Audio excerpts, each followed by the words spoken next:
Avanti per la conclusione della terza corsia nella tratta che va da Alvisopoli a qui al nodo di Palmira. Dimmi quanto è buona la conserva della zia. Parte in questo momento l'operazione nostalgia. Forse non t'è ben chiaro il concetto di entropia, ma vorresti apparire sul prossimo numero di Dago Spia. Vorrei parlarti, sai, della terza corsia. La terza corsia. Lascia che sia. Quando la vita la cavalca via, l'unica opzione è la terza corsia. La terza corsia. Tu lascia che sia. Forse difetto di fantasia, ma non è un futuro senza terza corsia.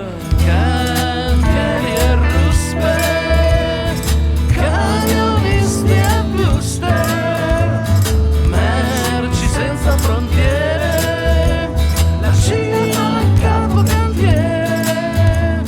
Si può anche protestare, però io c'ho di meglio da fare. Preferisco ingranare la quinta e dare in autogrill a bermi una pinta. La terza corsia, lascia che sia. Forse difetto di fantasia, ma non vedo futuro senza terza corsia. La terza corsia è come un ponte di vetro, con la terza corsia non si torna più indietro. Tutto sommato la terza corsia mi costerà meno dell'anestesia che mi faranno se provo ad urlare. Io pure in bici ci andrei a lavorare. Il traffico lento non ci lascia speranze, la terza corsia ci lascerà in mutande. La terza corsia, tu lascia che sia. Quando la vita non cavalca via, l'unica opzione è la terza corsia. Il traffico lento non ci lascia speranze, la terza corsia ci lascerà in mutande. E si può anche protestare, però io c'ho di meglio da fare. Preferisco ingranare la quinta e andare in autogrill a bermi una pinta. La terza corsia.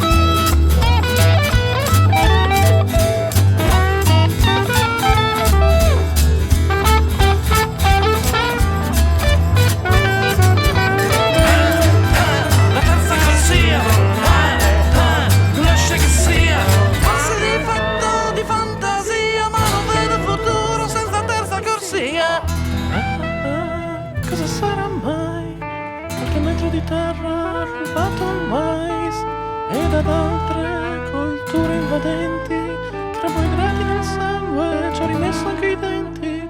Tutto questo è connesso al progresso, ma la terza corsia è sempre meglio di un fosso.